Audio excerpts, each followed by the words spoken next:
Hello everyone, I hope you're doing really well and thank you so much for choosing to watch this video. In this one I'm going to be talking all about my experiences photographing puffins. I've got some video clips to show, I've got lots of photographs, and I'm going to be going into some detail about the whole experience and how I found it taking photographs of these wonderful birds.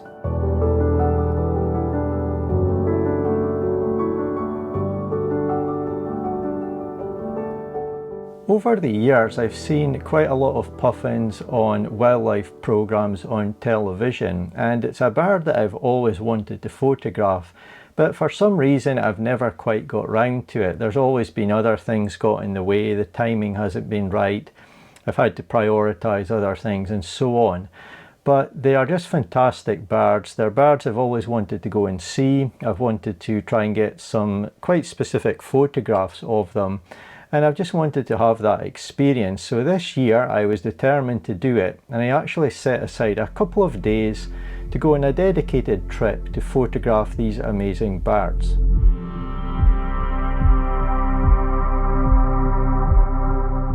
So having dedicated 2 days to spending time with these birds, observing them and hopefully getting some nice photographs, I was never going to have as much time on day one due to travel and so on as I would on day two to dedicate to photography.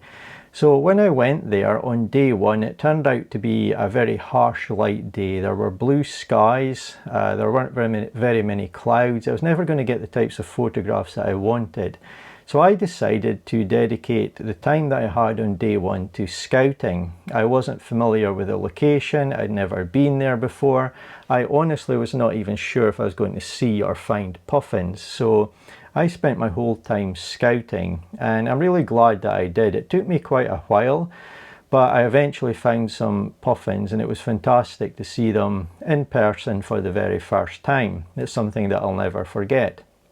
So I spent my time observing the birds, thinking ahead to day two in terms of my photography. I did have a few ideas in my head of the types of photographs that I was hoping to capture. So with that in mind, I was looking at the location, thinking of possible points that I would shoot from. And I knew the weather was really going to change in day two. We'll get on to that in just a second. But I had the ideas in my mind of the types of photographs I would like to create. So day one was basically spent observing, scouting, and thinking ahead and planning to day two, where the photography would actually begin.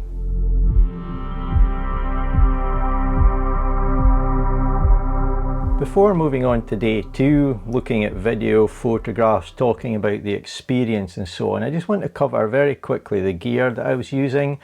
This is not a gear video, but just for anyone that's interested, I was shooting on my Fuji X-T3, and on that camera I had the Fuji XF 150 to 600mm lens.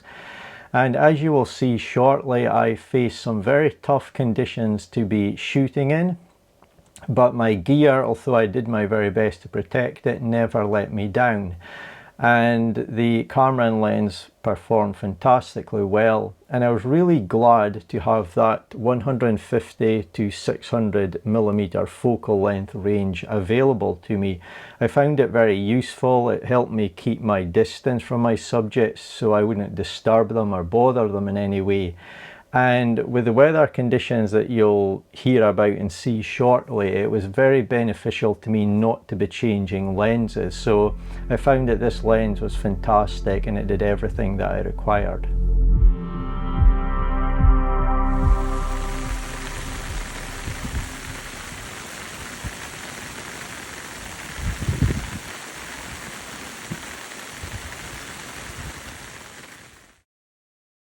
Day two arrived, and with it, it brought rain. And when I say rain, I mean almost continual, non-stop, very heavy rain. It was torrential at times. And in terms of rain and doing photography in the rain, I really do think this was right up there at the very top of the most difficult conditions that I'd ever done photography, and it really was a challenge. Shooting by yourself in these conditions, managing you know, the photography side of things, trying to keep your gear dry as best you can, trying to keep the front element of your lens clean. It really was challenging, but it was very rewarding, and I wouldn't change a thing about it now looking back. I did know it was going to rain on this day, and I was actually quite looking forward to it. When I arrived at the location, I think I got about maybe 20 minutes, 25 at the very most, of overcast but fairly dry conditions, and then the rain came on, and for the duration of the time that I was out, many hours, it was almost rain. I would say it was raining 90% of the time, and of that 90%, probably about 75% of that was really, really heavy rain. And when these stormy, rainy conditions come in, it was just very, very difficult, and it brought with it some strong wind. So it was very challenging. As I said, my gear never let me down, but even with my lens hood on and trying to protect the gear as most I could, there was times I was pointing towards the wind and there was still some rain getting onto the front element. So I could have been done with another 2 or 4 hands to help me. It really would have been a big help with the photography, but it was just so challenging. I was absolutely soaked right through. It just been like I'd been standing in a shower with my clothes on the whole day. I really was drenched, but in the end it was a fantastic experience, and I wouldn't change anything about it.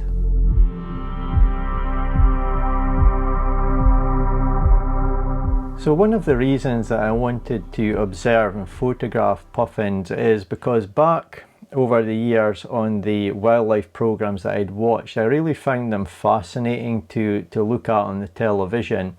And I wanted to go there myself and go to a location where I could find them and just observe their behaviour. So I'd like to talk a little bit about what I saw. I can give a very factual account of that, but keep in mind I'm not a knowledgeable expert on puffins by any means. As I said, this is the very first time that I've spent time observing them and photographing them.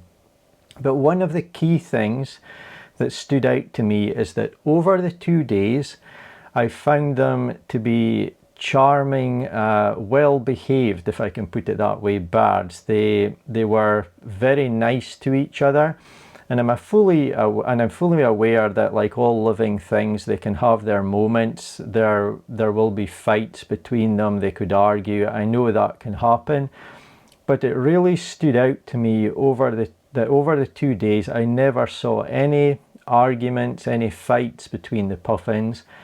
They seemed to get on incredibly well.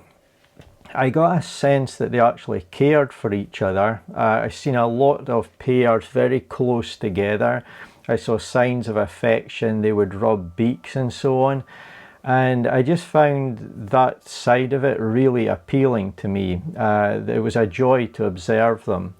And if we compare this to another bird that is very common in the UK, I guess we would call it here just the common seagull in the UK.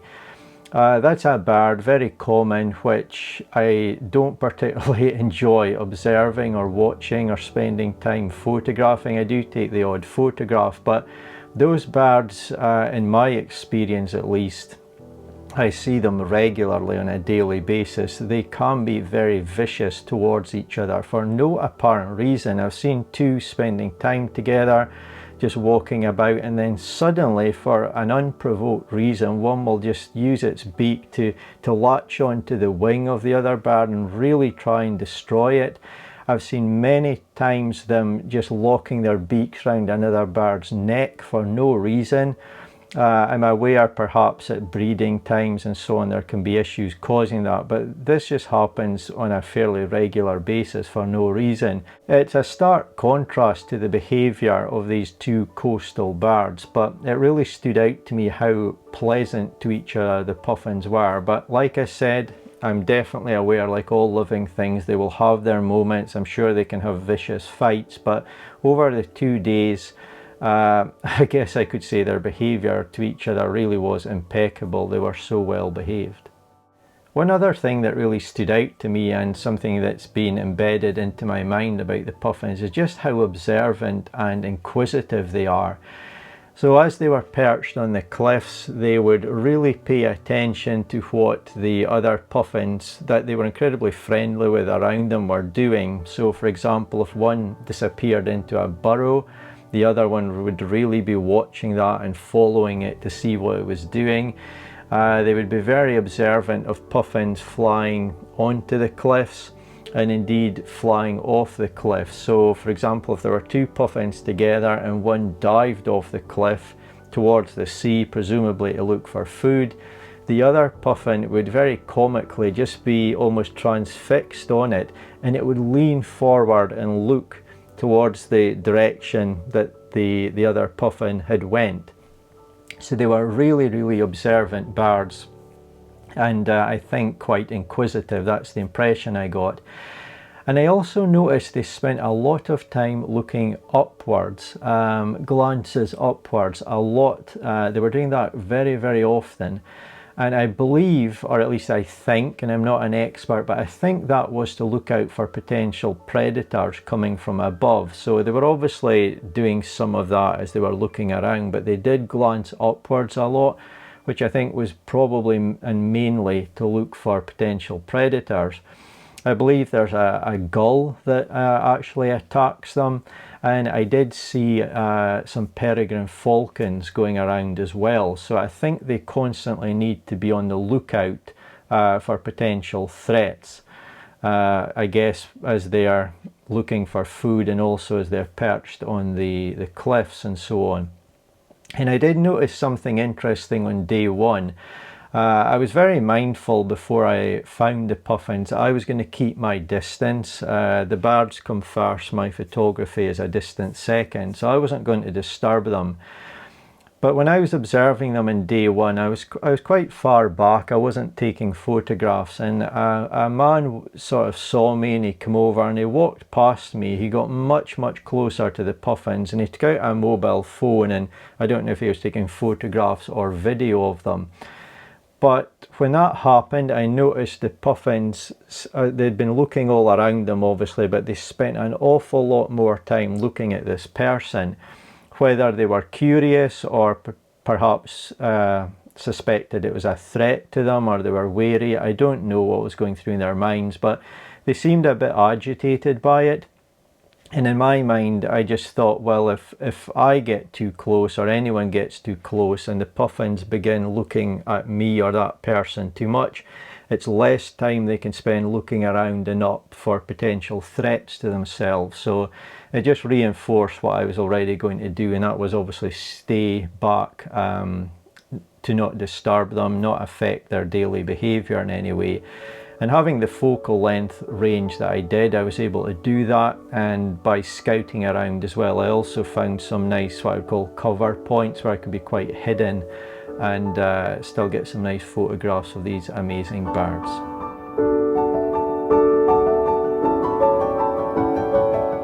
The puffins are certainly very appealing and endearing birds to watch. Their behaviour really is fascinating, and it's quite fun and comical at times, I guess you could say. It was very interesting for me to observe their walk, which was great to see many times as they hobbled along the cliffs. They are in quite precarious positions actually, and I noticed a few times some came in to land on the cliff, and the landing didn't actually work out for them. You know, it was on quite a slope. Because of the torrential rain, the grasses and so on and the actual rocks were very wet, so I can imagine very slippery, and the landings didn't go as planned, so they would sort of fall back and take flight again and make another attempt. It was also quite interesting to see them duck down and disappear into their burrows and come out of their burrows, and I can remember ones just appearing out of burrows behind the main puffin that I'd been photographing, and it was quite cute how they would sort of look round the corner just to see the other puffin there and then waddle over beside it. So there was lots of fantastic behaviour. I seen one walking along and it actually slid down the wet grass that was near on the cliff top where it was. And their interaction with each other, I think I already mentioned the rubbing of beaks, just paying a lot of attention to each other. There was lots of nice looks, tilts of the head and so on. I really found them just fascinating, very pleasant birds to observe and photograph, and yeah, I've got a lot of nice memories of the things that I saw on this really tough day for them.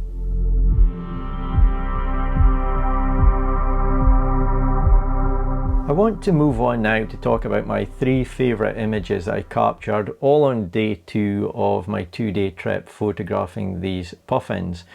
And before I went there to the location, I wasn't familiar with it. I didn't know if I'd even find the birds, but I had a few ideas of the types of photograph that I would hopefully be able to create. But having spent some time scouting on day 1 and then knowing the conditions I was going to meet on day 2 and then actually being in the conditions in day 2, those ideas developed and changed.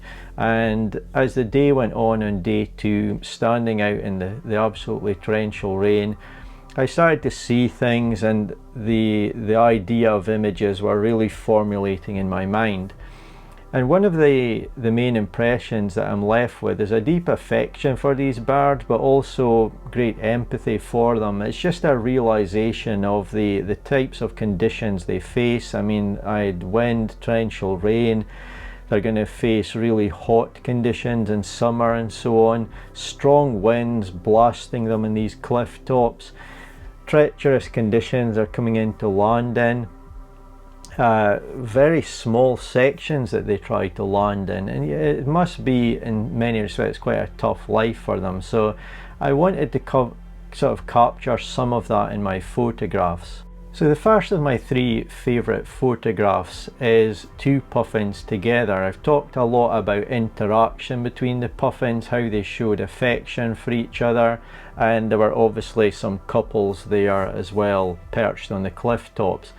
So I spent quite some time observing 2 puffins together. They were very close together. They were sitting just outside their burrow, and there was very little area for them to land on, and the grass was wet and so on, and they were interacting together. And for me, it was all about waiting and trying to hopefully capture successfully a really nice moment between them. So when both birds were in a very good pose, I pressed the shutter button and I was able to capture this image.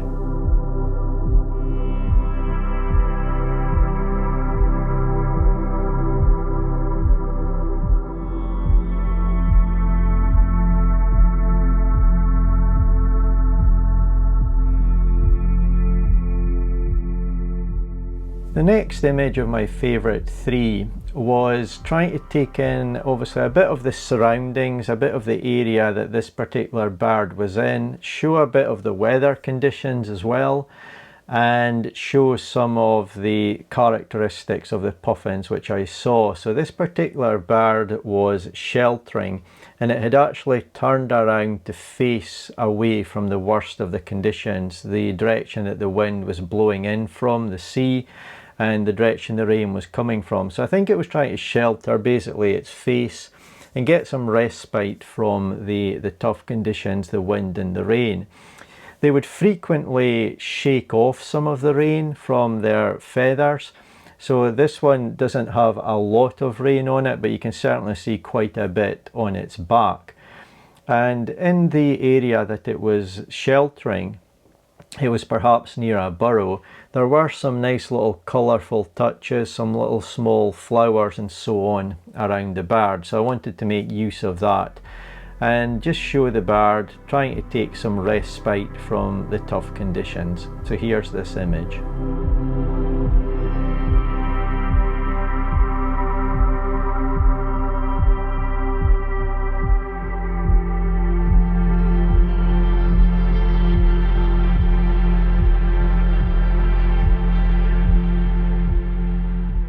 On to now my favourite image. This is for me the best image, my favourite one that I captured on day 2 in these really tough conditions. I'm going to take a look at a print of this image in just a moment. But for me, this is by far my favourite image, although I'm incredibly pleased with the 3 that I've been talking about. So I really wanted to capture some of the tough conditions that these puffins face. I really wanted to capture little hints at the type of area that they frequent near their burrows and so on, the cliff tops. And what I managed to do here is capture a puffin that was really covered in large raindrops, so you could see clearly the weather conditions. There's also little streaks of rain here and there scattered throughout the image. And this puffin was actually facing into the direction that the rain was coming from. It was facing into the wind. It was perhaps near a burrow. It was possibly waiting on a mate to return. It was possibly just being a lookout, observing everything that was going on around it. But it was basically looking out to sea, looking out into the distance towards the horizon. And I really think the image has the atmosphere of the day, and it really shows the types of conditions that these puffins often have to face. So I'm really happy with this image. Here it is. This is my favourite that I captured on day 2.